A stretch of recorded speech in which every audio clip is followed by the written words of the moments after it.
We start endocrine system, इसमें हमने pituitary gland के अंदर प्रोलैक्टिन हार्मोन के बारे में, ग्रोथ हार्मोन्स के बारे में, ठीक है जी, इसके बारे में डिस्कशन की है। एडीएच के बारे में, ऑक्सीटोसिन के बारे में भी डिस्कशन की है। कल का लेक्चर जो लोग मिस कर चुके हैं प्लीज़ उसको एक दफ़ा देख ले, वेरी इंपॉर्टेंट टॉपिक्स और एमसीक्यू के लिए बहुत इंपॉर्टेंट है, ठीक है जी। आज हम पढ़ेंगे डायबिटीज़ मेलाइटस के बारे में, ठीक है। तो हेडिंग दे दे कि what is meant by diabetes mellitus. Diabetes mellitus, diabetes mellitus याद रखें, it is a metabolic syndrome. ये एक मेटाबॉलिक डिजीज़ है which is characterized by elevated glucose level. A metabolic disease characterized by elevated level of blood glucose. Blood glucose को हम आम word में sugar भी कहते हैं, ठीक है जी। एक्चुअली ऐसा मेटाबॉलिक डिजीज जिसके अंदर ब्लड में किस चीज़ का लेवल ज़्यादा रहे, glucose, that is known as of diabetes mellitus. It is due to either insulin deficiency or insulin resistance, ठीक है जी। जो डायबिटीज़ के पेशेंट होते हैं उसमें दो इश्यूज होते हैं, या तो उन लोगों के बॉडी में इंसुलिन होता नहीं है, डिफिशियंसी होती है, या इंसुलिन होता है लेकिन रिसेप्टर पे काम नहीं करता, उसको हम इंसुलिन रेजिस्टेंस कहते हैं। क्योंकि इंसुलिन एक ऐसा हार्मोन है जो बॉडी के अंदर ग्लूकोज की लेवल को हाई से क्या करता है, काम करता है। तो आप लोग खुद सोचिए, अगर इंसुलिन नहीं है या है लेकिन काम नहीं कर रहा है तो ग्लूकोज लेवल परसिस्टेंटली क्या रहेगी, एलिवेट रहेगी, और उसकी वजह से जो सिम्टम्स आएंगे उनको हम डायबिटीज मेलाइटस कहते हैं, ठीक है जी। अब सवाल आता है इंसुलिन के ऊपर अपना, तो हेडिंग दे दे इंसुलिन क्या है, और इंसुलिन को जानकर हम डायबिटीज मेलाइटस के ऊपर डिस्कशन करेंगे, ठीक है जी। तो first of all we have to look for insulin first. Insulin क्या है? It is a protein in nature hormone that come from the beta cells of pancreas. ये कहाँ से आता है? Beta cells of pancreas. यहाँ पे लिखे hormone come from beta cell of pancreas, ठीक है जी। पेंक्रियाज के अंदर मुख्तलिफ किस्म के सेल्स होते हैं, उनमें से एक सेल का नाम क्या है? बीटा सेल है, जो रिलीज करता है insulin hormone. It is made up of 51 amino acid, और जो हार्मोन अमाइनो एसिड से बनता है वो प्रोटीन इन नेचर में होता है, ठीक है जी। इसी तरह इंसुलिन के अंदर टोटल अमाइनो एसिड की तादाद कितनी होती है? 51 होती है। नेक्स्ट क्वेश्चन ये है, इट हैज 2 पॉलीपेप्टाइड चेन। इसके अंदर कितने पेप्टाइड चेन है? 2 polypeptide chain containing 31 and 20 amino acid, and both are, अब this is the MCQ's question, bonded with help of dash। अब देखिए ये क्वेश्चन है, कहते हैं कि इंसुलिन के स्ट्रक्चर में 2 पॉलीपेप्टाइड चेन होते हैं, एक में 31 अमाइनो एसिड है, दूसरे में 20 अमाइनो एसिड है। तो 31 + 20 = 51। ऐसा इमेजिन करें कि ये एक अमाइनो एसिड चेन है और हर अमाइनो एसिड के दरमियान पॉलीपेप्टाइड चेन। इसको इसलिए कहते हैं कि each amino acid connected with each other by the help of peptide bond. Which bond? Peptide bond. तो एक चेन में तो ज्यादा अमाइनो एसिड है, 31 तक है, दूसरे चेन में कितने हैं? बस 20 तक है। तो आप लोग को पता है कि हर 2 अमाइनो एसिड के दरमियान जो बॉन्ड होता है उसको पेप्टाइड बॉन्ड कहते हैं। तो एक चेन में तो ज्यादा अमाइनो एसिड है, तो एक बॉन्ड होगी कि ज्यादा होगी, इसलिए पॉलीपेप्टाइड है। पॉली मीन मेनी, तो यहाँ पे एक चेन में ज्यादा पेप्टाइड बॉन्ड है तो उसको पॉलीपेप्टाइड कहते हैं, और इसको हम चेन कहते हैं। तो 31 20 = 51। अब इन दो चेन को आपस में मिलाएंगे तब इससे एक स्ट्रक्चर बनेगा जिसको हम फ्यूचर में किस चीज का नाम देंगे? इंसुलिन का नाम देंगे।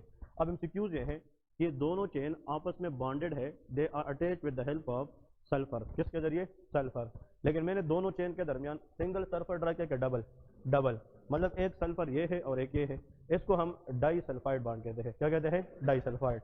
तो एग्जाम क्वेश्चन ये है कि इंसुलिन के स्ट्रक्चर में जो दोनों चेन है ये दोनों आपस में किसके जरिए अटैच होते हैं, डाई सल्फाइड बॉन्ड के जरिए। ठीक है जी, this a very important point to remember for the MCQ question. अब आते हैं नेक्स्ट कंसेप्ट की तरफ, इसमें लेके receptor for insulin is present in dash. अब नेक्स्ट एमसीक्यूज ये है कि जब इंसुलिन रिलीज होता है और जिस सेल पे यह काम करता है, और इसका टारगेट यह है कि ग्लूकोज का जो लेवल है वो बॉडी में क्या हो जाए, कम हो जाए, तो जहाँ पे ये काम करता है तो वहाँ पे ये अपने किसको अटैच होगी, रिसेप्टर को। और जिस सेल पे ये काम करता है उसको टारगेट सेल कहते हैं। तो सेल के तीन पार्ट्स होते हैं, सेल मेम्ब्रेन होता है, साइटोप्लाज्म होती है एंड न्यूक्लियस होता है। कुछ हार्मोन्स ऐसे हैं कि वो सेल के साइटोप्लाज्म में एक्ट करते हैं, कुछ न्यूक्लियस में करते हैं, लेकिन इंसुलिन एक ऐसा हार्मोन है ये जिस सेल पे भी जाकर काम करता है it is attached to the cell membrane. ये किसको अटैच होता है, सेल मेम्ब्रेन। और मेरे ख्याल में ये इतना इंपॉर्टेंट एमसीक्यूज है कि आप लोगों को हर एग्जाम के अंदर शो होता है कि इंसुलिन जहाँ पे भी काम करेगा सेल पे, तो ये कहाँ को अटैच होगा, सेल मेम्ब्रेन के ऊपर उसके रिसेप्टर होते हैं, इनको हम मेम्ब्रेन रिसेप्टर भी कहते हैं। तो those receptor present in cell membrane is called of membrane receptors. तो अगर एग्जाम में आ जाए कि जो इंसुलिन है इसकी जो टारगेट एरिया है काम करने के लिए, तो सेल के अंदर कहाँ पे होता है, सेल मेम्ब्रेन में होता है। ठीक है जी, वेरी वेरी इंपॉर्टेंट वन। अब आते हैं नेक्स्ट कंसेप्ट की तरफ, जो इंसुलिन है इसका काम क्या है, इसमें लेके फंक्शन, इसकी जो फिजियोलॉजी है, या इंसुलिन का जो मेन एक्शन है वो हम डिस्कस करते हैं कि इसकी नॉर्मल फिजियोलॉजी क्या है। Number 1 point, at lower glucose level. अगर बॉडी के अंदर ग्लूकोज का लेवल ज़्यादा है तो उसको कम करना ये किसका काम है, इंसुलिन का काम है। एक तो ग्लूकोज लेवल को डाउन करता है, कम करता है। नंबर 2, इसमें एक और पॉइंट लेके, इट हेल्प इन प्रोटियोजेनेसिस। इसका मतलब ये है ये प्रोटीन सिंथेसिस में काम करता है। जब इंसुलिन बॉडी में होगा तो ये प्रोटीन बनाने में हेल्प करती है। ठीक है जी। Number 3, it help in lipogenesis. ये किस में काम करता है, लिपिड सिंथेसिस करता है। जितना इंसुलिन बॉडी में ज्यादा होगा उतना लिपिड की सिंथेसिस क्या होगी, ज्यादा होगी। And this one statement is very important for any type of exams. वो भी हम डिस्कस करेंगे कि इस तीसरे नंबर पॉइंट में कितना इंपॉर्टेंट पॉइंट छुपा हुआ है कि इंसुलिन का काम लिपिड पे क्या है, it help in lipogenesis, it help in lipid synthesis. इसका मतलब यह है कि जितना इंसुलिन ज़्यादा होगा उतना प्रोटीन भी ज़्यादा बनेगी, उतना लिपिड भी ज़्यादा बनेगी। तो बॉडी का जो वेट है वो कम होगी कि ज़्यादा होगी, ज़्यादा। इसलिए insulin can cause weight gain. ये क्या कराता है, वेट गेन कराता है। तो यहाँ पे लेके इट रिजल्ट वेट गेन। इसका मतलब यह है कि इसकी वजह से वेट गेन के जो चांसेस है वो ज़्यादा होते हैं। ठीक है जी। So these are the main point you people should know for the actions of insulin. ठीक है जी। अब आते हैं अपनी कंसेप्ट की तरफ। अगर इंसुलिन फॉर एग्जांपल बॉडी बिल्कुल ना बनाए तो फिर इसको हम डायबिटीज़ की तरफ लेके जाएंगे, या इंसुलिन बॉडी बनाए लेकिन रिसेप्टर पे काम ना करे तो उसके वजह से भी डायबिटीज़ होता है। अब डायबिटीज़ के अंदर आप लोगों ने याद रखने हैं दो कंसेप्ट है, एक को हम डायबिटीज़ टाइप 1 कहते हैं, दूसरे को हम डायबिटीज़ टाइप 2 कहते हैं। आप लोग इसमें लिखे टाइप्स ऑफ डायबिटीज़। अब इस टाइप्स के अंदर एमसीक्यूज आते हैं, डायबिटीज़ मेलाइटस एक साइड पे आप लोग लेके DM1, ठीक है, और यहाँ पे लेके DM2, diabetes type 1 and diabetes type 2। ठीक है जी। हाँ, तो जब बॉडी प्रोटीन बनाती रहेगी, लिपिड बनाती रहेगी, उससे ओवरऑल वेट ज्यादा होता है। जब आप वेट लॉस करेंगे तो लिपिड आप खत्म करना चाहते हैं कि ज्यादा। एक बंदा ओबीज है, पहले से फैटी है, और लोग कहते हैं यार अपना वजन कम करे, वो एक्सरसाइज क्यों करता है, ताकि लिपिड क्या करें, काम करे। तो लाइपोलाइसिस की वजह से वेट लॉस होता है, लेकिन लिपिड सिंथेसिस की वजह से वेट गेन होता है। ठीक है जी। मतलब आप बॉडी पे चीजें डिपॉजिट करते जा रहे हैं तो उससे ओवरऑल वेट क्या होता है, गेन होता है। DM1 का मतलब क्या है, ये ऐसा कंडीशन है, गौर से सुने, इस पेशेंट के अंदर ग्लूकोज का लेवल हमेशा हाई होता है। जब बात डायबिटीज की होती है there will be hyperglycaemia. Diabetes के अंदर ग्लूकोज लेवल क्या होता है, ज्यादा होता है। अब आते हैं इंसुलिन। इंसुलिन की जिक्र अगर हम करें, देयर इज एब्सेंट इंसुलिन। इसका मतलब यह है कि ऐसा शुगर का मरीज जिसके बॉडी में इंसुलिन ना हो और उसकी वजह से उसका शुगर लेवल क्या है, ज्यादा हो, उसको हम DM1 कहते हैं। तो absent insulin plus high glucose level is called DM1। अब आते हैं इसकी तरफ। अगर एक पेशेंट है उसका आप ग्लूकोज लेवल चेक करें और आप इंसुलिन लेवल चेक करें, अब गौर से देखें। For example if you see a patient who has high glucose but उसके बॉडी में इंसुलिन भी है, प्रेजेंट है, तो उसको हम DM2 कहते हैं। अब यहाँ पे एक चीज समझ में नहीं आती, क्या शुगर क्यों ज्यादा है इंसुलिन के होते हुए, क्योंकि इंसुलिन का काम यह है कि शुगर कम करना, and this is answer. Insulin है लेकिन रिसेप्टर पे काम नहीं करता, रेजिस्टेंस है, इस वजह से DM2 होता है। लेकिन अगर एब्सेंसी है तो फिर DM1 होता है। तो इंसुलिन कहाँ से आता है, बीटा सेल से, तो इसमें बीटा सेल डिस्ट्रक्शन होती है। तो इसमें लेके here is beta cell destruction. इसका मतलब यह है कि जब बीटा सेल पेंक्रियास के अंदर डिस्ट्रॉय होगी तो वो प्रॉपरली इंसुलिन सिक्रीट नहीं करेगी, और जब इंसुलिन नहीं होगा तो शुगर लेवल क्या रहेगा, ज़्यादा रहेगा। और इसमें लिखे हियर इज इंसुलिन रेजिस्टेंस। इसका मतलब यह है कि यहाँ पे इंसुलिन तो है लेकिन वो प्रॉपरली रिसेप्टर पे काम नहीं करता, यहाँ पे इंसुलिन रेजिस्टेंस है, इस वजह से जो शुगर लेवल है वो काम नहीं होता। अब यहाँ पे एमसीक्यूज आता है कि मोस्ट कॉमन काज, क्या बात, मोस्ट कॉमन काज का मतलब यह है कि वो कौन सी वजह है जिसकी वजह से किस सेल की डिस्ट्रक्शन होती है, beta cell. Answer is auto immune disease. कौन सा, ऑटो इम्यून डिजीज। तो the most common cause of type 1 diabetes that is called of auto immune diseases. हमारी बॉडी के अंदर कुछ एबनॉर्मल इम्यून रिएक्शन होती है जिसकी वजह से बीटा सेल डिस्ट्रॉय हो जाता है। और ऑटो इम्यून डिजीज के अंदर आप लोगों ने याद रखनी है एंटी GAD गेड एंटीबॉडी, ये एमसीक्यूज में आता है, ठीक है। एंटी गेड एंटीबॉडी एक ऐसी एंटीबॉडी है जो हमारी इम्यून सिस्टम बनाती है और जाकर किस सेल के खिलाफ रिएक्ट करती है, बीटा सेल। और जब बीटा सेल डिस्ट्रॉय होगा तो वो प्रॉपरली जो इंसुलिन है वो रिलीज नहीं करेगा, तो उसकी वजह से कौन सा डायबिटीज होगा, DM1 होगा। अगर किसी ने इसका पूरा फॉर्म लिखना है तो इसका पूरा फॉर्म है ग्लूटामिक एसिड डी कार्बोक्सिलेज, ठीक है जी।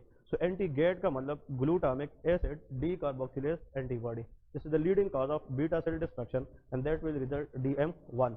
अगर इंसुलिन है लेकिन वो काम नहीं कर रहा, इसका वजह क्या है, जहाँ पे इंसुलिन ने काम करना है सेल मेम्ब्रेन के जो रिसेप्टर्स होते हैं इसको ब्लॉक करता है excess fats in the body. जब बॉडी के अंदर फैट्स का लेवल ज़्यादा होता है, मतलब एक्सेस फैट, हाइपरलिपिडीमिया का मरीज होता है, हम क्या कहते हैं, अपना वजन कम करे आपको शुगर का चांस हो सकता है, वजन कम करे आपको हार्ट प्रॉब्लम आ सकते हैं।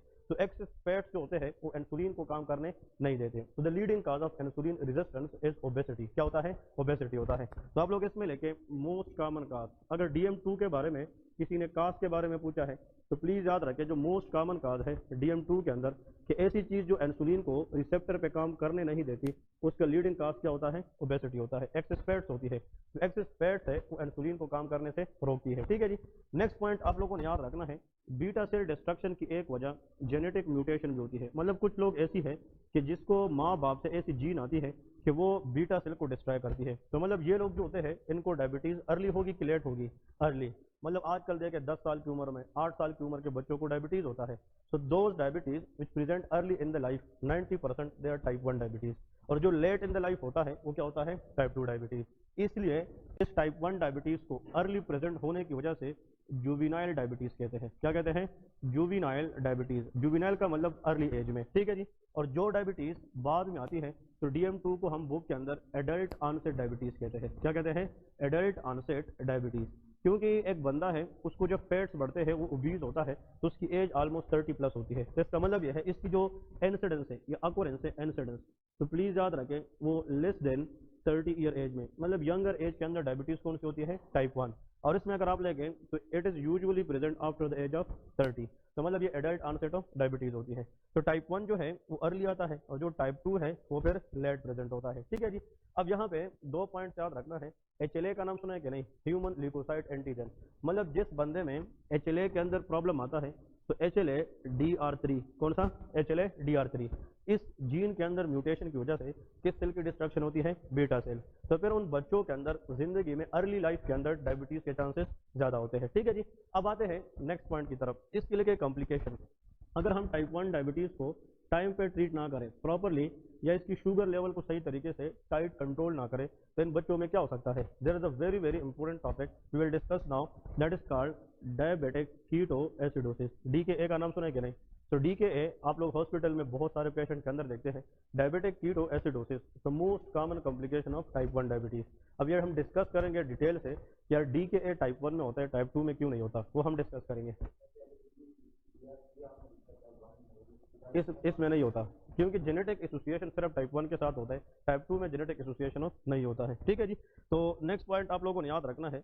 और यहाँ पे हाइपर अस्मोलर इसकी कॉम्प्लिकेशन लेके कि इसमें होता है non ketotic hyper osmolar coma, ठीक है, NKHC, non ketotic hyper osmolar coma, ठीक है। इसमें पेशेंट कोमा में जाता है, अनकॉन्शियस होता है, लेकिन इसमें कीटोन बॉडीज नहीं बनते, नॉन कीटोटिक है। और यहाँ पे क्या है, कीटो एसिडोसिस है। तो कीटोन बॉडीज का बनना टाइप 1 है कि टाइप 2, टाइप 1 है। रिसेंटली हमने जब एग्जाम दिया था एमआरसीपी एग्जाम, उसमें क्वेश्चन था कि डीकेए पेशेंट है और टाइप 1 है, उसमें कीटोन बॉडी बनने का वजह क्या है, वो भी हम डिस्कस करेंगे कि इसकी वजह क्या है। ये बायोकेमिस्ट्री का क्वेश्चन भी होता है और एंडोक्राइनोलॉजी के अंदर भी आ सकता है। लेकिन फिर से एक दफा गौर से सुने, what is the effect of insulin on lipid. ये लिपिड बनाता है, ये लिपिड को लाइज करता है, लिपिड बनाता है। तो इंसुलिन का काम लिपिड की क्या करना है, सिंथेसिस करना है। ये एक वर्ड मैंने एमसीक्यूज में इसलिए रखा है, this word will explain why a type 1 diabetic patient develop DKA. यही पॉइंट होता है फिजियोलॉजी के अंदर। जब आप लोगों को ये चीज समझ में आए, एमसीक्यू भी क्लियर है और आप इसको भी आंसर कर सकेंगे। ठीक है जी। अब ये तो इसकी जनाब कुछ डिफरेंशिएशन थी डीकेए और एनएच के एच के बारे में, प्लस टाइप 1 एंड टाइप 2। अब चाहे पेशेंट को टाइप 1 डायबिटीज है चाहे टाइप 2 डायबिटीज है, कुछ सिम्टम्स ऐसे हैं कि दोनों में सेम होते हैं। तो लेकिन जनरल सिम्टम्स, मतलब आपके पास एक मरीज आता है और उसको डायबिटीज के सिम्टम है, आप कैसे जानेंगे कि दिस पेशेंट हैज डायबिटीज और नॉट। तो कुछ सिम्टम्स ऐसे हैं कि वो टाइप 1 में भी होते हैं और टाइप 2 में भी होते हैं। प्लीज याद रखें, शुगर का सबसे पहला अलामत यह है कि पेशेंट को जल्दी जल्दी यूरिन आएगी, देयर इज पोली यूरिया। ठीक है जी। पेशेंट बताएगा कि मैं रात को 4 दफ़ा या 5 दफ़ा पेशाब करने के लिए जाता हूँ। स्पेशली डायबिटिक पेशेंट में जो यूरिनेशन है ये नाइट के दौरान ज़्यादा होती है, तो that is called nocturnal polyuria. क्या होता है, नॉक्टर्नल पोलीयूरिया। जितना बंदा यूरिन ज़्यादा पास करेगा उतना उसको तरस ज़्यादा लगेगी, तो देयर इज पोलीडेप्सिया। क्या होता है, पोलीडेप्सिया। जो डायबिटिक पेशेंट होते हैं उनको भूख भी ज़्यादा लगती है, देयर इज, तो जब भूख ज़्यादा लगेगी तो वो मतलब खाएंगे भी ज़्यादा, तो देयर इज पोलीफेजिया। ये 3 चीज़ आप लोगों ने याद रखना है, excessive urination, excessive thirst sensation and excessive eating. These are the 3 P's triad for diabetic patient. ठीक है जी। अब एक पेशेंट है और जब वो ज्यादा यूरिन पास करेगा उसको thirst sensation भी होगी, तो इनकी जो माउथ है they will feel like dry mouth, xerostomia. क्या होता है, जीरोस्टोमिया। इन चीज़ों के साथ साथ पेशेंट ये भी बताएगा कि पिछले 1 महीने या 1.5 महीने से उसको ऐसा लग रहा है कि उसका जो वेट है उसमें अच्छी खासी कमी आ रही है, तो there is weight loss. Diabetes में क्या होता है, वेट लॉस होता है। यहाँ पे लिखे there is weight loss, patient will develop weight loss. तो weight loss is a sign of diabetes. लेकिन डायबिटीज के अंदर वेट लॉस 2 कंडीशन में होता है, या तो लॉन्ग रन से डायबिटीज है, मतलब 2 साल से 3 साल से, और दूसरी बात अनकंट्रोल डायबिटीज में। अगर पेशेंट एहतियात नहीं करता और उसका शुगर बढ़ता जाए तो हम उस बंदे को खुद बताते हैं कि यार पिछले 1 महीने से आपकी सेहत अच्छी खासी कम हो गई है, आप में वीकनेस आ गई है। ठीक है जी। तो मतलब wait loss is one of the symptoms of diabetes.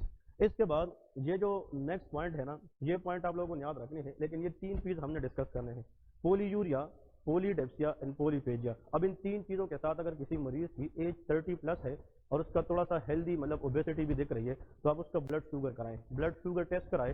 May be the patient में हैज डायबिटीज, शायद उसको क्या हो सकता है, डायबिटीज। अगर ये नहीं है तो उसको एडीएच मसला भी हो सकता है, उसमें भी पोलीयूरिया होता है, लेकिन वो डायबिटीज इंसिपिडस है, और ये क्या है, डायबिटीज मेलाइटस है। ठीक है जी। अब इस तरह के सिम्टम में अगर कोई पेशेंट आता है तो बीइंग अ डॉक्टर हम क्या करते हैं, तो लेके इन्वेस्टिगेशन, हम इन्वेस्टिगेशन करेंगे। अब अगर इन्वेस्टिगेशन की तरफ हम जाते हैं, इन्वेस्टिगेशन, तो हम 2 तरह की इन्वेस्टिगेशन करते हैं। एक हम कहते हैं एम्प्टी स्टमक पे शुगर टेस्ट करना, और एक फुल स्टमक पे शुगर टेस्ट करना। अगर हम एम्प्टी स्टमक पे शुगर टेस्ट करते हैं, इसको हम फास्टिंग ब्लड शुगर कहते हैं, FBS। ठीक है जी, फास्टिंग ब्लड शुगर। यहाँ पे आप लोगों ने याद रखना है, इसकी इंटरप्रिटेशन ये है, और से सुने, अगर किसी का फास्टिंग ब्लड शुगर आप देखें और वो 100 mg/dl से क्या रहा है, कम आ रहा है, तो that should be considered normal. वो क्या होगा, नॉर्मल। मतलब खाली पेट पे अगर शुगर की वैल्यू 100 से कम है, 95 है, 98 है, 90 है, that is a normal sugar in the body. लेकिन अगर आप एक पेशेंट की शुगर टेस्ट करते हैं एम्प्टी स्टमक पे, लेकिन इसका जो रेंज है वो 100 से लेके 126 के दरमियान में आ रहे हैं, मतलब 100 से ज़्यादा है और 126 से कम है, इसको प्री डायबिटिक स्टेज कहते हैं। क्या कहते हैं, प्री डायबिटिक। पेशेंट की शुगर ज़्यादा है but still patient do not develop diabetes, मतलब इसको डायबिटीज़ का रिस्क है, तो इसका मतलब यह है that is called pre diabetes. इसको हम क्या कहते हैं, प्री डायबिटीज़। अब घर के लिए या प्रैक्टिस में याद रखें, जिसका शुगर लेवल 100 और 126 के दरमियान है, उन लोगों को कभी भी आप मेडिसिन पे ना रखें। उनको बताएं कि अपनी लाइफस्टाइल के अंदर मॉडिफिकेशन लाएं, एक्सरसाइज स्टार्ट करें। आप मतलब ये है कि स्वीट्स या जो मतलब स्वीट चीज़ें हैं या बेकरी आइटम है उसको जनाब कम करें, तो डाइट को चेंज करके ये अपनी शुगर को मेंटेन कर सकते हैं। मतलब प्रैक्टिस में मेरे खुद 2-3 बंदे ऐसे हैं कि उसको पिछले 20-25 साल से उन लोगों को शुगर होता है 110 और 115 के दरमियान, तो until unless diabetes do not cross 126 it is not a dangerous situation, ठीक है जी। लेकिन इन लोगों को हम इग्नोर नहीं कर सकते, इनको फॉलो अप करना चाहिए, हर 3 महीने के बाद एक टेस्ट करना चाहिए। ऐसा ना हो कि वो कहे कि यार पिछले 2 साल से एंड हु नोस कि डायबिटीज जंप कर जाए। तो 126 से नीचे ग्लूकोज रखना हमारा टारगेट है। ये तो आइडियल नंबर है ना 100 से कम, लेकिन 100 से 126 क्या होता है, प्री डायबिटिक होता है। लेकिन अगर आप किसी का, ये हम किस शुगर की बात करें, एम्प्टी स्टमक में, फास्टिंग में, लेकिन अगर आप फास्टिंग करें और उसकी वैल्यू किससे ज़्यादा आ जाए 126, this patient considered as a diabetic patient, फिर ये डायबिटीज होता है। तो फास्टिंग के लिए ये घर में आपसे कोई पूछ सकता है कि यार खाली पेट में शुगर कितने से ज़्यादा आ जाए, तो मतलब हम सोच सकते हैं कि यार प्लाने को शुगर है कि नहीं है, दैट इज द नंबर 126, ये गोल्डन नंबर याद रखना है, ठीक है जी। अब आते हैं, इस तरह के कुछ पेशेंट्स होते हैं उनका हम आरबीएस भी करते हैं, इसको कहते हैं random blood sugar. Random blood sugar का मतलब ये है कि अभी खाना खाया है और खाने के 2 घंटे के बाद, 3 घंटे के बाद जो टेस्ट किया जाता है उसको हम क्या कहते हैं, आरबीएस कहते हैं। आप कल को क्लिनिक में काम करते हैं और आपसे कोई ये पूछे कि डॉक्टर साहब मैंने एम्प्टी स्टमक पर टेस्ट करना है, तो मेरे लिए जनाब टाइमिंग कितना होना चाहिए। जब बंदा खाना खाए या कोई चीज़ पिए, इसमें सिर्फ खाना खाने की शर्त नहीं है, कोई ड्रिंक आप पिए, कोई मतलब मशरूबात वगैरह पिए, तो उसमें भी तो एनर्जी या ग्लूकोज होती है। तो आप कोई चीज़ स्वालो करें या कोई चीज़ लिक्विड ले लें और फिर दूसरी खाने में आप गैप आके मिनिमम 8 आवर्स, कितने 8 आवर्स, तो फिर उसके बाद अगर आप टेस्ट करेंगे तो उसको हम कंसिडर एफबीएस करेंगे। अगर 8 घंटे के अंदर आप करते हैं, 4 घंटे के बाद, 3 घंटे के बाद, वो सारा किस में आएगा, आरबीएस में आएगा। एम्प्टी स्टमक पे ज़्यादातर टेस्ट लोग दिन में करते हैं कि सुबह सवेरे करते हैं, सुबह सवेरे, क्योंकि रात भर हम सोते हैं तो 7-8 घंटे हम कुछ न खाते हैं न पीते हैं, तो सुबह सवेरे उठने से पहले, मतलब उठ के, मतलब नाश्ते से पहले हम जो टेस्ट करते हैं वो किस में आता है, एफबीएस में आता है। और जो मोस्ट एक्यूरेट होता है ना वो कौन सा होता है, एफबीएस होता है। आप लोगों ने सुना होगा एफबीएस इज मोस्ट एक्यूरेट, क्योंकि एम्प्टी स्टमक है। और आरबीएस अब पता नहीं किसी ने क्या खाना खाया है, किसी ने और क्या खाया है, किसी ने चावल खाया है, किसी ने सब्जी खाई है, तो दोनों का तो आरबीएस चेंज आएगा ना। तो मतलब डाइट पे डिपेंड करते हुए RBS is not that much helpful, but we can go for it as well. लेकिन आरबीएस अगर हम करें ना आरबीएस, तो इसका जो अगर वैल्यू है लेस देन 180 आ जाए, कितने से, लेस देन 180, तो इसको हम क्या कंसिडर करेंगे, normal, that is ideal one.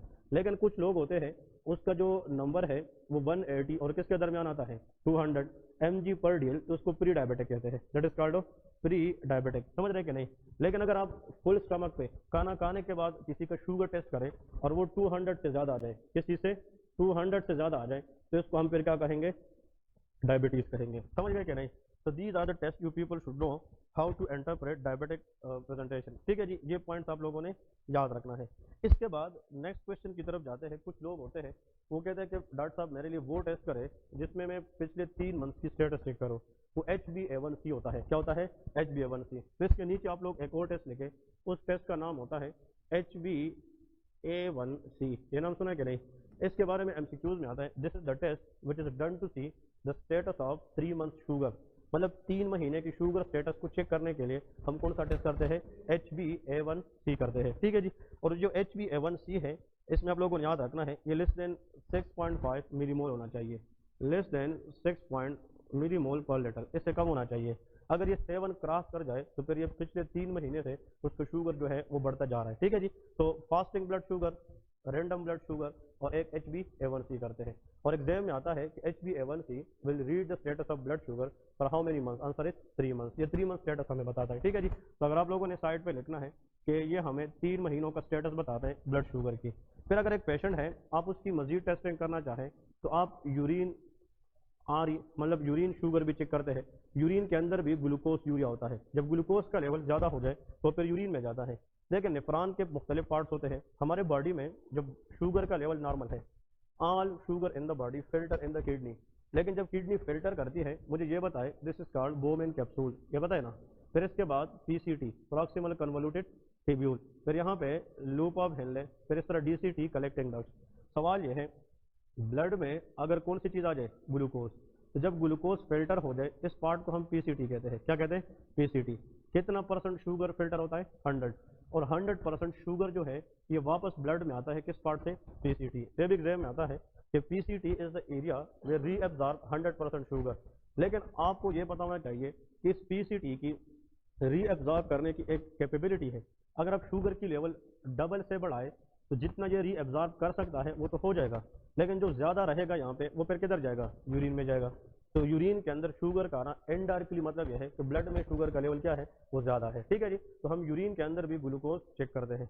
ये मैंने कहीं पे हिस्ट्री में पढ़ा था, लिखते हैं कि जब पहले पहले मेडिकल इतनी एडवांस नहीं थी, पता शुगर का अंदाज़ा लोग कैसे करते थे, लोगों को बताया जाता था कि वो किसी ओपन एरिया में यूरिन पास करें, यूरिन पास करने के बाद वो फिर देखते थे, अगर उसके अगर कोई इस तरह चुवेंटी वगैरह मतलब आती थी तो उसके अंदर क्या था, शुगर था।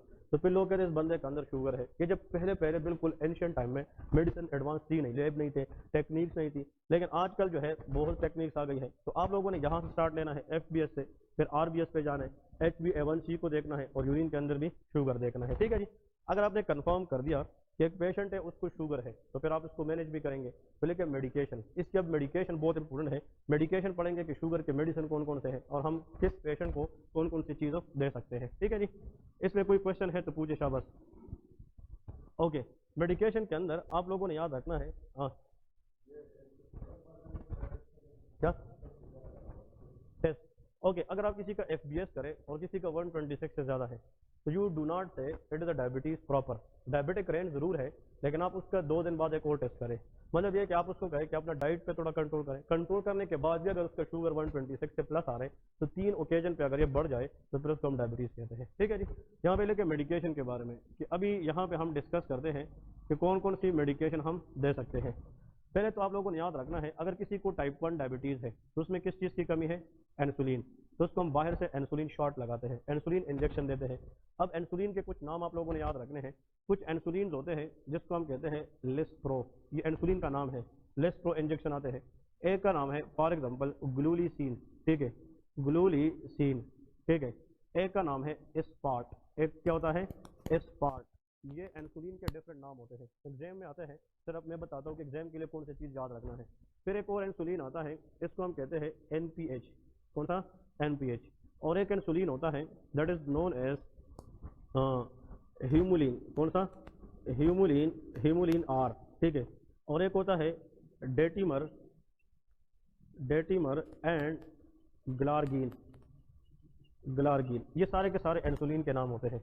डिफरेंट इंसुलिन देते हैं, लेकिन ये डायबिटोलॉजिस्ट का काम है कि किस पेशेंट को कौन सा इंसुलिन देना चाहिए। लेकिन एग्जाम्स में आप लोगों से क्या पूछते हैं, ये पहले 3 नाम जो मैंने लिखे हैं ना, लेस्प्रो, ग्लूलीसीन एंड स्पार्ट, ये 3 जो होते हैं 3, इनको कहते हैं अल्ट्रा शॉर्ट एक्टिंग इंसुलिन। इसका नाम क्या है, अल्ट्रा शॉर्ट एक्टिंग इंसुलिन। इसका मतलब ये है कि अल्ट्रा शॉर्ट एक्टिंग है। तो जो ह्यूमुलिन R है इसको आप कहते हैं short acting insulin. Ultra short और शॉर्ट एक्टिंग में क्या फ़र्क है, जो अल्ट्रा शॉर्ट है ये बिल्कुल बहुत कम टाइम में क्विक एक्शन करते हैं, मतलब शॉर्ट से भी शॉर्ट होता है। आप ये इंजेक्शन किसी को लगाएंगे विद इन अ सेकंड उसका जो शुगर लेवल है वो क्या हो जाता है, कम हो जाता है। लेकिन they act for very very short time, मतलब इसका इफेक्ट जो है वो जल्दी खत्म हो जाता है। फिर इसके बाद अल्ट्रा शॉर्ट के बाद क्या होता है, शॉर्ट एक्टिंग। फिर इससे थोड़ा सा ज़्यादा देर तक काम करने वाला NPH होता है, दैट इज इंटरमीडिएट एक्टिंग। ये क्या होता है, इंटरमीडिएट एक्टिंग। एग्जाम के अंदर आप लोगों को सिर्फ ये पूछा जाता है कि अल्ट्रा शॉर्ट कौन सा है, इंटरमीडिएट कौन सा है, ये आप लोगों ने क्लासिफिकेशन याद रखनी है। और अगर आपने किसी को इंसुलिन देना है कि एक शॉट लगाने के बाद वो 24 घंटे तक काम करे, कितने, 24 घंटे, तो फिर वो ज़्यादा देर तक काम करेगा, उसको लॉन्ग एक्टिंग कहते हैं। तो उसमें डेटिमर एंड ग्लार्गिन आता है। ठीक है जी, तो आप लोगों ने इन दोनों को लिखना है, these are long acting insulin, ये हमारे पास लॉन्ग एक्टिंग है। इन दोनों के ऊपर मैंने इस तरह याद किया था, देखें इसका पहला वर्ड क्या है, D, it is known for duration, ज्यादा ड्यूरेशन तक काम करता है, that is detemir for duration of action, ज्यादा। ये कौन सा है, लॉन्ग एक्टिंग। ये ग्लार्जीन है, तो GLARG, ग्लार, लार्ज, लार्ज इसमें आता है, LARG, तो लार्ज मीन लॉन्ग एक्टिंग, ज्यादा, ठीक है।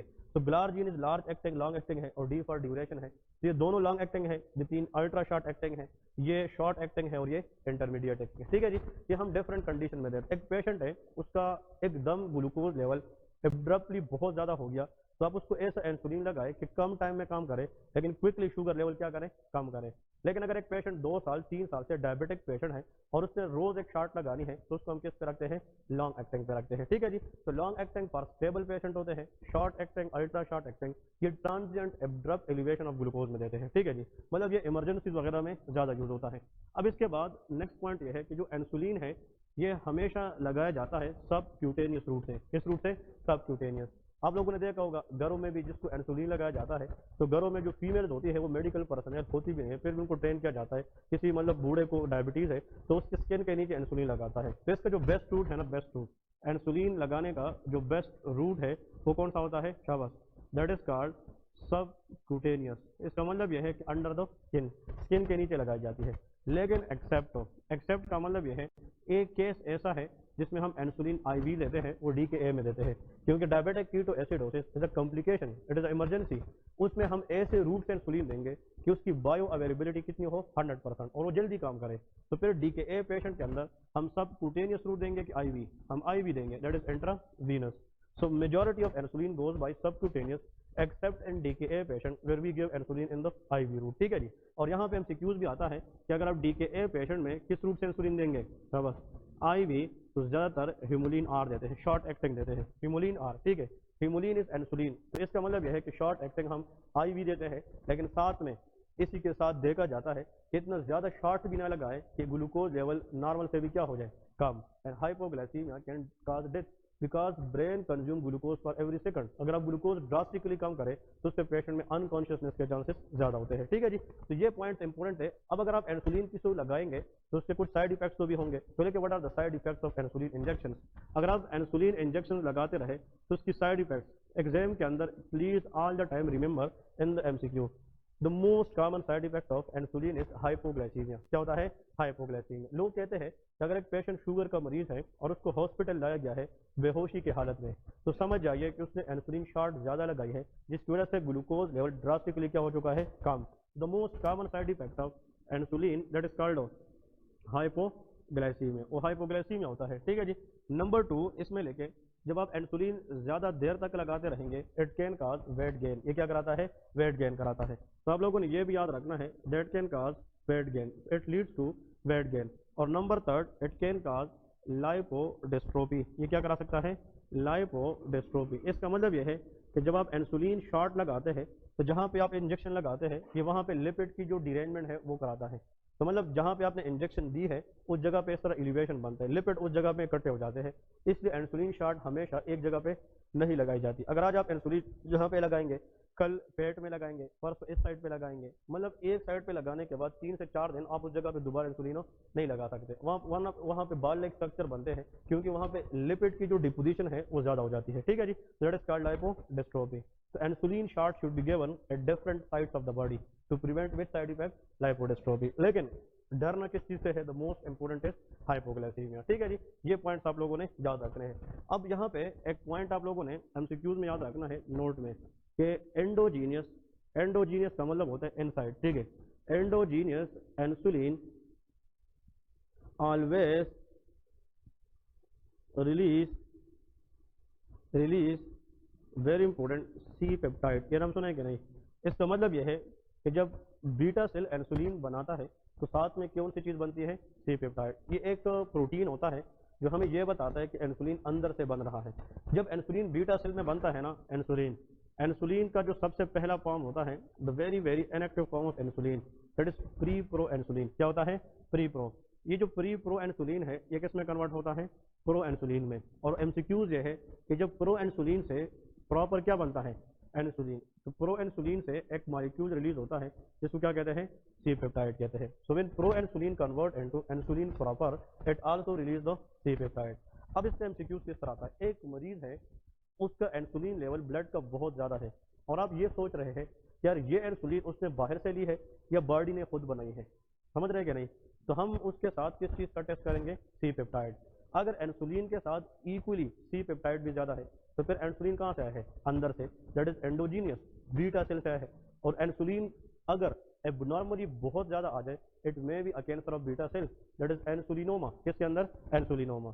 लेकिन अगर आप शॉर्ट लगाएंगे तो इंसुलिन तो डायरेक्ट इंजेक्शन में इंसुलिन की शक्ल में आता है, उसके साथ सी पेप्टाइड इंक्रीज नहीं होता। तो how to differentiate exogenous insulin from endogenous to check the C peptide? ये भी एग्जाम में आता है। ठीक है जी, ये पॉइंट याद रखने हैं। अब इसके बाद नेक्स्ट पॉइंट की तरफ जा रहे हैं। जो इंसुलिन है अब ये बीटा सेल से आता है। थोड़ा सा इसकी मैकेनिज्म को गौर से देखें, मैकेनिज्म ऑफ इंसुलिन रिलीज देखें, मैकेनिज्म ऑफ इंसुलिन रिलीज। अब थोड़ा सा ये देखते हैं कि जो इंसुलिन है इसकी रिलीज होने की मैकेनिज्म क्या है, उसको थोड़ा सा गौर से देखें। Very very important one. अब यहाँ पे मैं एक ड्रा कर रहा हूँ, this is called beta cells of pancreas. ये क्या है? Beta cells of pancreas. क्योंकि इंसुलिन जो है वो किस सेल से आएगा? बीटा सेल से आएगा। और से सुनेंगे तो that is very interesting physiology. और एक दो किस्म के ड्रग्स ऐसे हैं कि वो यहाँ पे भी काम करते हैं। तो उस ड्रग्स को समझने के लिए ये जो फिजियोलॉजी है ये समझना जरूरी है। Just we have to take 2 to 3 minute time in this mechanism that will help you a lot to understand many drugs. ठीक है जी, देखें होता ये है, this is the beta cell present in the pancreas. Islets of Langerhans का नाम सुना है कि नहीं? ये उधर पे होता है। ये एक मेम्ब्रेन है, यहाँ पे एक ट्रांसपोर्टर होता है। इस ट्रांसपोर्टर के जरिए ये ब्लड है, बाहर क्या है? ब्लड है। जब ब्लड के अंदर किस चीज का लेवल ज्यादा होगा? तब ग्लूकोज।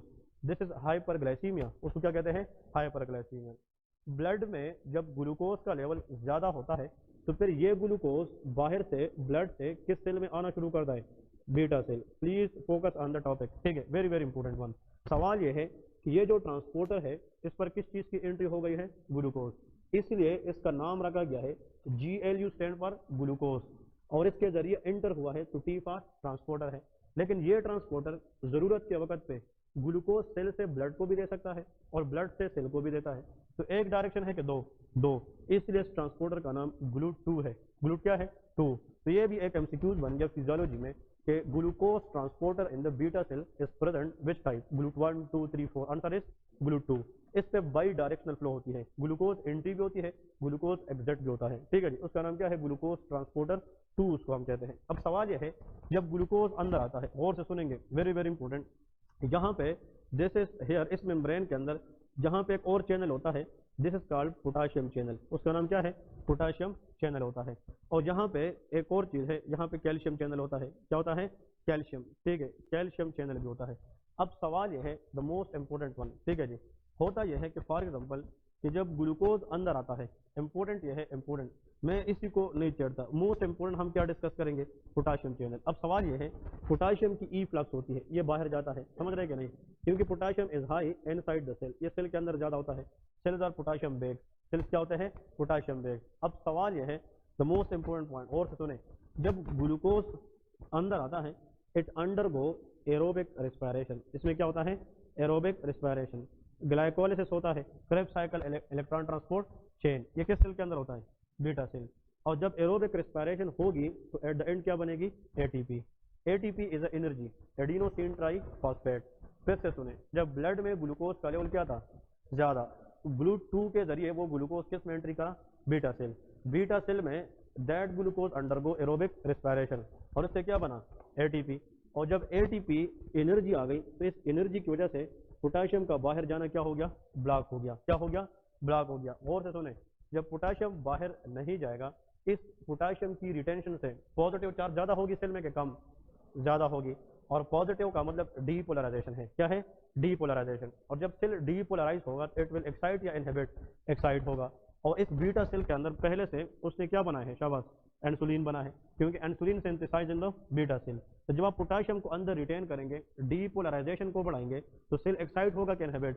एक्साइट। और उस एक्साइटेशन की वजह से सेल कंट्रैक्ट करेगा और उस कंट्रैक्शन की वजह से किसको रिलीज करेगा? इंसुलिन को रिलीज करेगा। And that insulin in the blood will go उन सेल में जहां पे उसने ग्लूकोज को क्या करना है? कम करना है। समझ गए कि नहीं? This is called mechanism of the release of insulin. 2 point से पहले इंसुलिन बनता कैसे है? उन स्टेप्स के अंदर।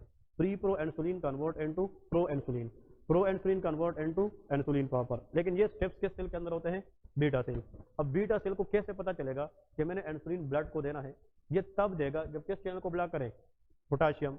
पोटाशियम तब ब्लॉक होगा जब ATP आएगी।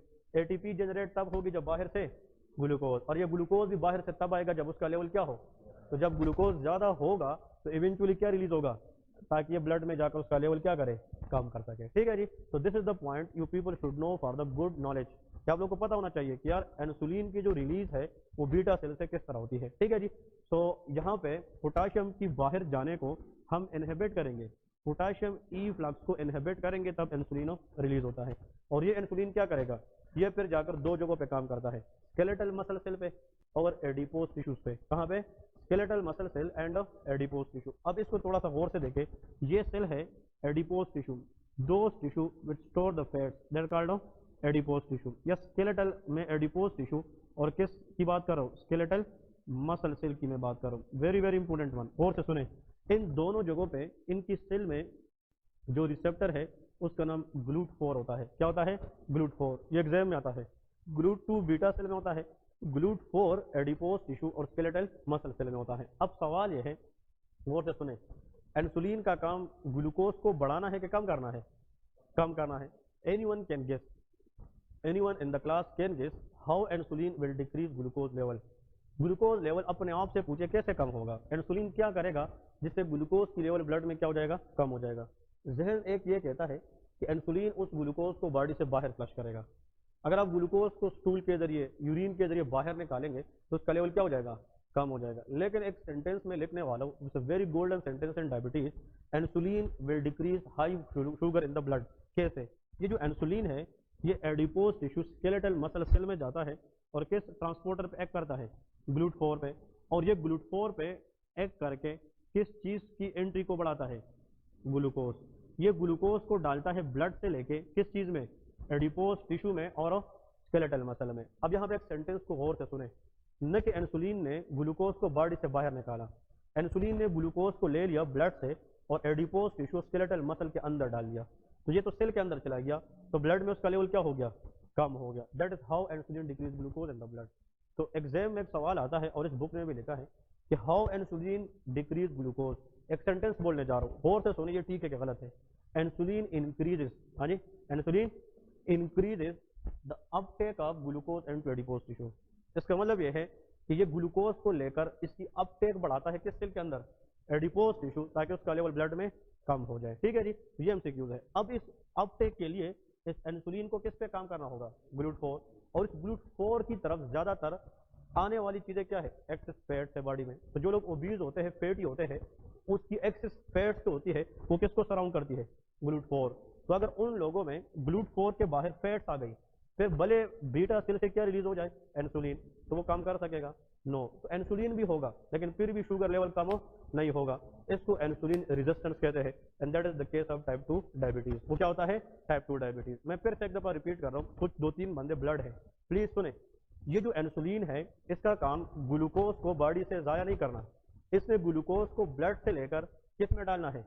एडिपोज टिश्यू या स्केलेटल मसल में। लेकिन ये काम किस पे करेगा? GLUT4 पे। अब और से सुने, मैं फैट्स हूँ, फैट्स एक्सेस फैट्स हूँ, मैं इसको हक करता हूँ GLUT4 को। तो जब मैं GLUT4 को हक करता हूँ तो इस बंदे के लिए जगह बंद हो गई कि नहीं? ये आ सकेगा? नो आ। तो ये होते हुए भी इसको कम नहीं कर सकेगा। ये टाइप 1 है कि टाइप 2? ये टाइप 2 है, इंसुलिन रेजिस्टेंस है। अगर आप इस सेल पे हमला करें, सेल को खराब करें ताकि ये दे ही ना, तो मतलब जब ये नहीं होगा, भले ये वेट कर रहा हो लेकिन इसके लिए बंदा नहीं है, तो वो टाइप 1 डायबिटीज है। तो इंसुलिन न आना इस बीटा सेल के मसले की वजह से वो टाइप 1 है। लेकिन इंसुलिन का आना बावजूद उसके ग्लूकोज का कम ना होना, क्योंकि GLUT4 पे फैट्स है, इंसुलिन रेजिस्टेंस है, तो वो टाइप 2 होता है। अब समझ गए क्या? नहीं। अब यहाँ पे एक और क्वेश्चन है, हम कहते हैं वजन कम करें ताकि आपका शुगर लेवल क्या हो जाए? कम हो जाए। वजह क्या है? वजन कम करने से, फैट्स कम करने से GLUT4 के ऊपर जो फैट्स है ना वो खत्म होंगे, तो इंसुलिन काम करना शुरू कर जाएगा। तो decrease weight, increase of insulin sensitivity. Insulin की सेंसिटिविटी क्या करता है? इंक्रीज करता है। और रेजिस्टेंस को क्या करता है? काम करता है। ठीक है जी। तो this is how this insulin act on adipose tissue and skeletal muscle. अब नेक्स्ट सवाल, ये ग्लूकोज इंसुलिन बाहर क्यों नहीं लेके जाता? यूरिन में या स्टूल में? क्योंकि ग्लूकोज तो एनर्जी है। कल किसी बंदे का अगर ग्लूकोज लेवल ड्रास्टिकली क्या हो जाए? कम, तो हमें दोबारा एडिपोज टिश्यू से लेने पड़ेंगे। इसलिए ये रिजर्व रखने के लिए जो इंसुलिन है ये ग्लूकोज को साइड पे करता है कि अभी आपकी जरूरत नहीं है लेकिन तू साइड पे हो जा, लेकिन इसको बॉडी से ये वेस्ट नहीं करने देता। समझ गए क्या? नहीं। तो these are the points you people should know for the insulin mechanism. ठीक है जी। अब इंसुलिन के अलावा कुछ मेडिसिन ऐसी है कि वो हम बंदे को देते हैं और वो ओरली टैबलेट्स में लेते हैं, और उसकी वजह से उसका जो शुगर लेवल है वो क्या रहता है? कंट्रोल। उन मेडिसिन को कहते हैं ओरल हाइपोग्लाइसेमिक एजेंट। इसका मतलब यह है कि वो मेडिसिन जो बंदा टैबलेट्स में ले ले और उससे वो शुगर लेवल क्या रखे? कम रखे, तो उसका नाम है ओरल, लेके ओरल हाइपोग्लाइसेमिक एजेंट। इसका मतलब यह है कि those medication which decrease sugar level and we take in the tablet form. तो उस मेडिसिन का नाम क्या है? ओरल हाइपोग्लाइसेमिक एजेंट उसको कहते हैं। एग्जाम के लिए जो फेवरेट आता है, the first category is called biguanide. एक क्या होता है? बाइग्विनाइड। ये जो बाइग्विनाइड है ये मेडिसिन का नाम नहीं है, ये फैमिली का नाम है। किसका? फैमिली। इसके अंदर एक बंदा रहता है, एक ड्रग रहता है, तो उसका नाम मेटफॉर्मिन है। क्या है? मेटफॉर्मिन। यहाँ पे लेके ग्लूकोफेज का नाम सुना है कि नहीं? ये मेटफॉर्मिन है, ठीक है। That is called metformin. So metformin is a drug present in which category? Biguanide family. Exam के अंदर आता है, वेरी वेरी इंपॉर्टेंट वन। अब आते हैं मेटफॉर्मिन जो होता है इसका काम क्या है, how it act in the body. तो लेकिन मैकेनिज्म ऑफ एक्शन, इसका मैकेनिज्म ऑफ एक्शन क्या है? प्लीज एग्जाम के अंदर ये सवाल जरूर आता है मेटफॉर्मिन के ऊपर, वो मैं बताऊंगा। नंबर वन, यार इस यहाँ पे एक सवाल अपने आप से पूछे, मेटफॉर्मिन का काम ग्लूकोज बढ़ाना है कि कम करना है? कम करना है। शुगर का मरीज इसलिए देता है ताकि कम करे। हमारा जो लीवर है ना, ये कोशिश करता है कि हर टाइम पे नए नए ग्लूकोज बनाए। तो जो पहले से बनने का ग्लूकोज ज्यादा हो तो उसमें न्यू ग्लूकोज बनने चाहिए, नो। तो मेटफॉर्मिन इनहिबिट हेपेटिक ग्लूकोनियोजेनेसिस, ये लीवर में जाकर नए ग्लूकोज की सिंथेसिस को ब्लॉक करता है। यहाँ पे लेके inhibit, hepatic is the word use for liver, gluconeogenesis. Number one point, very very important exam question, ठीक है जी। Number two, anyone can tell me, जब ग्लूकोज का लेवल ज्यादा हो, हाँ जी, ग्लूकोज का लेवल क्या हो? ज्यादा, उसको हम स्टोर करते हैं एक शक्ल में, उसका नाम ग्लाइकोजन है। क्या है? ग्लाइकोजन है। फिर से सुने, the store form of glucose is glycogen. फिर से, ये लिखना नहीं है, सिर्फ समझने की कोशिश करें। जब बॉडी के अंदर ग्लूकोज आ जाए और उसका लेवल क्या हो जाए? हाई, तो जाया करना चाहिए कि स्टोर करना चाहिए? स्टोर। ग्लूकोज की जो स्टोरेज फॉर्म है, बायोकेमिस्ट्री के लिहाज से एमसीक्यूज है, उसकी स्टोरेज फॉर्म को हम ग्लाइकोजन कहते हैं। क्या कहते हैं? ग्लाइकोजन। गौर से सुने, ग्लूकोज से अगर हम क्या बनाएंगे? ग्लाइकोजन। तो इसको हम कहते हैं ग्लाइकोजेनेसिस। क्या कहते हैं? ग्लाइकोजेनेसिस। हाँ जी, व्हाट इज ग्लाइकोजेनेसिस? हाँ, glycogenesis is the process where excess glucose is convert into glycogen.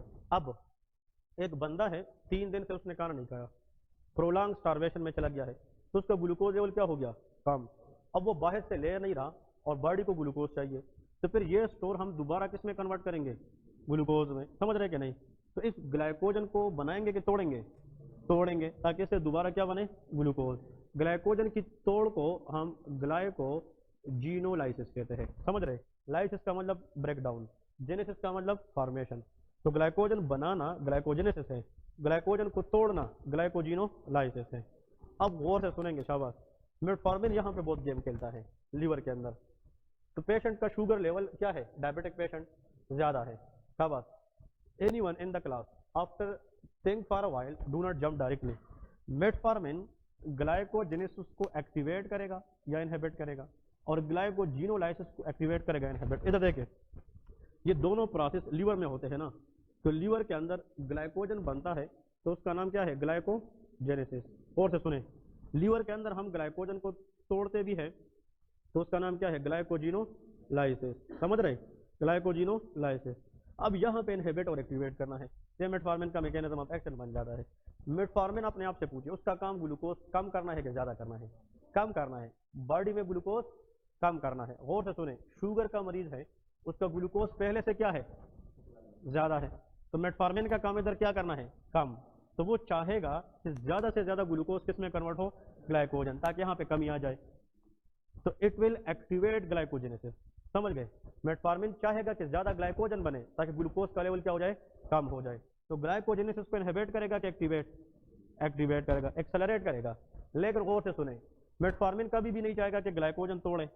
अगर ये तोड़ दे हम, तो दोबारा क्या बनेगा? और हम ग्लूकोज ज्यादा नहीं बनना चाहते, तो मेटफॉर्मिन इस प्रोसेस को इनहिबिट करेगा कि एक्सेलरेट? तो इट इनहिबिट ग्लाइकोजिनोलाइसिस। ये सारा गेम फिजियोलॉजी का है। फिजियोलॉजी आती होगी, फार्माकोलॉजी इजी। ये फार्मा है ना, ये फिजियो के ऊपर चल रही है। समझ रहे कि नहीं? यहाँ पे लेके इसको क्या करेगा? हाँ जी, इनहिबिट करेगा। इन सब का अल्टीमेट गोल क्या है? ग्लूकोज को क्या रखना? कम रखना। समझ गए कि नहीं? Another very important MCQs question in the exam, metformin promote weight loss. ये किस में काम करता है? Weight loss. आज भी बहुत सारे लोग मेटफॉर्मिन यूज करते हैं फॉर द पर्पस जिसका वजन क्या हो जाए? कम हो जाए। इसका मतलब लेके इट प्रोमोट वेट लॉस। और डायबिटीज पेशेंट में वेट लॉस हमें चाहिए कि नहीं? हाँ जी, वेट लॉस चाहिए, स्पेशली टाइप 2 डायबिटीज में। तो ये वेट लॉस कम करता है। तो आप लोग मुझे ये बताएं, देयरफॉर इंक्रीजेस, हाँ जी, एनीवन, वेट अगर कम हो जाए तो फैट क्या होगी? कम होगी। तो GLUT4 के ऊपर इंसुलिन को काम करना आसान होगा कि मुश्किल? आसान। इसलिए वेट लॉस की वजह से इंसुलिन सेंसिटिविटी बढ़ती है। क्या बढ़ती है? Insulin. Therefore increase insulin sensitivity. अब समझ गए कि नहीं? तो this is the point you people should know for the metformin. इन लोगों ने सिर्फ 2 एक्शन लिखे, लेकिन आप लोगों ने ये 4 याद रखने हैं, ठीक है जी। मेटफॉर्मिन का मेन काम ये 4 एक्शन है। अब मेटफॉर्मिन के अंदर आते हैं इसकी जनाब यूजेस की तरफ, इसकी यूजेस क्या है। तो लेके व्हाट आर द यूजेस, और से सुने। A young obese patient plus DMT, very important one. एक यंग बंदा है, चाहे ओल्डर भी है, no problem, age is not matter, लेकिन वैसे एक यंग बंदा जिसको पहले से क्या हो, ओबेसिटी, और उसको DMT हो, तो हमने शुगर भी कम करना है और वेट लॉस भी करना है। ओबेसिटी है ना, तो वेट लॉस भी करना और शुगर भी कंट्रोल करना किसका काम है? मेटफॉर्मिन। तो ओबीस पेशेंट के अंदर डायबिटीज में the drug of choice that is called metformin. अगर एग्जाम में मेटफॉर्मिन नहीं है तो वो बेगुनाइट देते हैं, कहते हैं क्योंकि metformin belongs to biguanide family. Number 2, यहाँ पे एक और इंपॉर्टेंट पॉइंट, ये अ यंग फीमेल। अब ये फीमेल के लिए स्पेशल, फीमेल केस के अंदर important, young female she is obese, young female obese plus पीकॉस, polycystic ovarian syndrome. याद है, अगर फीमेल के अंदर ओवरीज के अंदर मल्टीपल सिस्ट बन जाए तो उसका नाम पॉलीसिस्टिक ओवेरियन सिंड्रोम है। इस केस के अंदर 98% फीमेल क्या होती है? ओबीस। और इसको हम बता दें कि वेट क्या करें? Loss. The best option is metformin. हम क्या देंगे? मेटफॉर्मिन। इसका मतलब ये है ये इसकी गाइड यूज है। तो obesity plus diabetes type 2, metformin is the drug of choice. Obesity plus polycystic ovarian syndrome in female, answer is metformin. ठीक है जी, ये दोनों यूजेस आप लोगों ने याद रखने हैं। आखिर में आते हैं साइड इफेक्ट्स। हर एक ड्रग के कुछ साइड इफेक्ट्स होते हैं। मेटफॉर्मिन की जो साइड इफेक्ट्स है ना, एग्जाम में 2 पॉइंट्स आते हैं, लोग गलत करके आते हैं। पहला question, most common side effect लेके GIT अपसेट। कुछ लोगों को एपिगैस्ट्रिक प्रॉब्लम होती है, कुछ लोगों को डायरिया कराता है, मतलब it is not definable. Metformin लेने से एक बंदा कहे कि यार पेट में हल्की हल्की पेन हो रही है, एक कहते यार ब्लोटिंग हो रही है, एक कह रहे यार थोड़ा सा मैदे पे दर्द आ रहा है। इन सबको ओवरऑल कहते हैं GIT अपसेट। क्या कहते हैं? GIT। So the most common side effect of metformin that is called GIT upset, साथ में लेके मोस्ट कॉमन। लेकिन इसके साथ साथ एक एग्जाम में आता है मोस्ट डेंजरस। कौन सा? Most dangerous. ये दोनों इंपॉर्टेंट है। एक होता है मोस्ट कॉमन, 100 में से 90% लोगों को क्या होता है? GIT upset. लेकिन 100 में से 2 बंदों को, रेयर है, होने पे बहुत कम होता है, लेकिन मोस्ट क्या है? लैक्टिक एसिडोसिस कराता है। क्या कराता है? Lactic acidosis. और आप लोगों को पता है जब एसिड बनेंगे तो बॉडी का pH कम हो जाता है। क्या हो जाता है? pH कम, और कम pH पे ज्यादातर एंजाइम काम नहीं करते। तो lactic acidosis is good for the kidney और bad? Bad for the kidney. इसीलिए metformin is contraindicated renal failure. एक पेशेंट है, उसका किडनी खराब है, उसके दोनों गुर्दों फेल है, उसको पहले से एसिडोसिस है, और आप इसको मेटफॉर्मिन भी देंगे तो उसका प्रॉब्लम बढ़ेगा कि नहीं? मेटफॉर्मिन हम रीनल फेलियर के पेशेंट में नहीं दे सकते, उसकी अल्टरनेट क्या देंगे वो हम आगे डिस्कस करेंगे। ठीक है जी। तो ये इसका कॉमन साइड इफेक्ट है, ये इसका रेयर इफेक्ट है, लेकिन ना डेंजरस है। और एक और, मेटफॉर्मिन अगर ज्यादा कोई लेगा, ज्यादा कोई लेगा तो ये वेट लॉस कराता है। क्या कराता है? वेट लॉस, क्योंकि इसका एक काम क्या है? Wait loss. तो वेट लॉस भी इसका एक क्या है? साइड इफेक्ट है। ठीक है जी। अब आते हैं इसकी जनाब लेके कंट्रा इंडिकेशन कि कहाँ पे नहीं दे सकते। मेटफॉर्मिन कुछ एरियाज में हम नहीं दे सकते, तो कंट्रा इंडिकेशन के अंदर लेके रीनल इनसफिशिएंसी। रीनल इनसफिशिएंसी से हमारा क्या है? रीनल फेलियर है। इसका मतलब यह है कि गुर्दा पहले से फेल है, तो हम इसमें मेटफॉर्मिन इस्तेमाल नहीं करते। It is good to ask about renal status. पहले से बंदे से पूछे कि आप गुर्दे का मरीज तो नहीं है, अगर आप किसी को क्या प्रेस्क्राइब करेंगे? मेटफॉर्मिन देंगे। और दूसरी लिखे हेपेटिक फेलियर। किसमें? हेपेटिक। अगर इसको CLD है, लीवर का कोई इशू है, तो हेपेटिक फेलियर में भी हम मेटफॉर्मिन अवॉइड करते हैं, क्योंकि इसका मेन काम कहाँ पे होता है? लीवर में होता है। तो अगर लीवर खुद खराब है तो ये काम कर सकेगा? नहीं कर सकेगा। तो हेपेटिक फेलियर में भी नहीं दे सकते। कुछ डॉक्टर्स कहते हैं ये हार्ट फेलियर में भी नहीं दे सकते। तो लेकिन ये 2 मेन है, और एग्जाम में रीनल फेलियर ज्यादा आता है। ठीक है जी। अब आते हैं इसकी गोल्डन स्टेटमेंट। इसके नीचे लेके नोट में लेके मेटफॉर्मिन इज, ये स्टेटमेंट गोल्डन स्टेटमेंट है। ये स्टेटमेंट हर एक चीज कवर करता है। आप लोगों के जितने सवालात जहन में आते हैं ना, इसका आंसर कराने वाला ये स्टेटमेंट है। फिर से, metformin is a euglycaemic agent, mean कि मेटफॉर्मिन चाहे जितनी डोज में आप ज्यादा देंगे ना, इसका काम हाई शुगर को क्या करना है? कम। लेकिन once they reach to normal level, ये नॉर्मल से शुगर को कम नहीं लाता, ये हाई को नॉर्मलाइज करता है, लेकिन नॉर्मल को लो नहीं करता। तो metformin do not cause hypoglycaemia, ये एग्जाम में आता है। ठीक है ना। और ऐसा ड्रग जो हाई को लो करे लेकिन नॉर्मल से मजीद लो ना करे, और वो शुगर को कहाँ पे रखे, नॉर्मल पे, उसको यूग्लाइसीमिक एजेंट कहते हैं।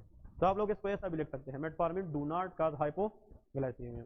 क्योंकि यहाँ पे हजार सवाल आते हैं कि पीकास के पेशेंट में अगर आप मेटफॉर्मिन सिर्फ वेट लॉस के लिए देंगे तो उसका शुगर भी क्या हो सकता है, कम हो सकता है। मेटफॉर्मिन अगर ज़्यादा यूज़ करें तो मैंने यहाँ पे कभी भी साइड इफेक्ट में हाइपोग्लाइसीमिया नहीं लिखा है। इसीलिए बिना सोचे समझे बिना डरे हुए जो बंदा ओबीस है उसको DM2 है उसको क्या स्टार्ट करे, मेटफॉर्मिन। अगर वो शुगर कम नहीं करेगा ना तो वो हाइपोग्लाइसीमिया भी नहीं करेगा। और शुगर के मरीज में डरे किस चीज़ से, हाइपोग्लाइसीमिया से। क्योंकि ग्लूकोज एकदम कम हो जाए ना तो बंदा गिर जाता है, क्योंकि शुगर ग्लूकोज तो ब्रेन को चाहिए, हाइपोग्लाइसीमिया कैन कॉज अनकॉन्शियसनेस, और मेटफॉर्मिन की वजह से ग्लूकोज लेवल नॉर्मल हो, कम नहीं होता। तो बेस्ट ड्रग है कि नहीं है, it is the best drug. और कुछ लोग कहते हैं ना, जब इसकी गोली लोग लेते हैं वो कहते हैं इसका टेस्ट कुछ अजीब तरह होता है, इसको मेटालिक टेस्ट कहते हैं। क्या कहते हैं, मेटालिक, लेकिन वो इतना इंपॉर्टेंट तो नहीं है। चलिए ब्रेक करें, इसके आगे फिर कंटिन्यू करेंगे, और भी बहुत सारे ड्रग रहते हैं और डिस्कस करें।